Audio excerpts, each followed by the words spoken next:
Il faut avoir une certaine fibre sociale. Il est nécessaire de pouvoir comprendre le justiciable.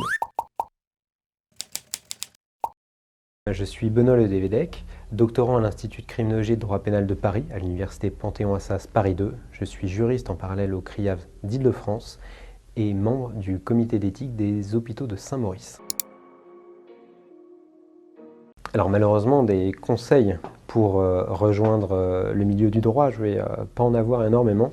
Quand moi j'ai rejoint l'université Panthéon-Assas, c'était à l'époque d'admission post-bac, APB, donc l'époque des dinosaures. Aujourd'hui, ce qui est devenu très compliqué, c'est que le droit est une filière en tension. Maintenant, on regarde un petit peu plus les notes, un petit peu plus les lettres de motivation, le dossier, etc. Essayez d'avoir tout au long de votre lycée les meilleures notes possibles, que vous fassiez du droit ou autre chose, hein, c'est un peu basique.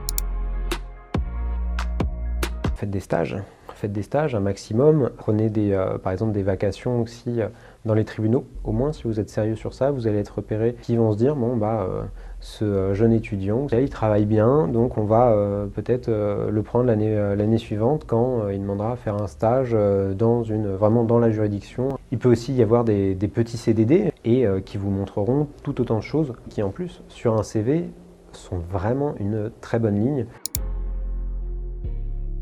Se dire que les cours magistraux vont suffire et qu'il ne faut pas travailler à côté. Si, il faut revoir ses cours, rajouter des recherches personnelles. L'autre erreur fondamentale à ne pas commettre, c'est ne faire que du droit. Moi, j'encourage vraiment mes étudiants à faire de l'éloquence. Parce qu'il y a plein de métiers du droit où on a à s'exprimer. Si vous ne faites que ça, déjà vous allez vous emmerder. Et surtout, ça va être très compliqué de tenir 3 ans, 4 ans, 5 ans. On connaît les codes par cœur. Ça ne sert à rien parce que quand on en a besoin, eh bien on les a. En fait, ce qu'il faut faire, c'est pas apprendre par cœur, c'est connaître et comprendre.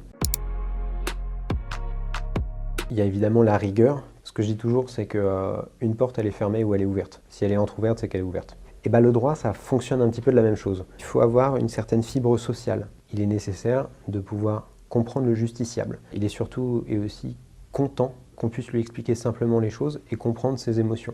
Alors la compétence technique à avoir en droit, c'est la capacité à qualifier. On va demander à tout juriste de pouvoir donner un nom à la situation de fait et aux différents éléments qu'il va rencontrer. Est-ce qu'on est sur une infraction, une contravention, un délit, un crime? Et ça, c'est indispensable, parce que si on se trompe de qualification, si on utilise un mauvais mot, outre le fait qu'on va peut-être faire des erreurs, on ne va pas être compris par les autres. Faites des stages, c'est hyper important pour comprendre en réalité les études qu'on fait.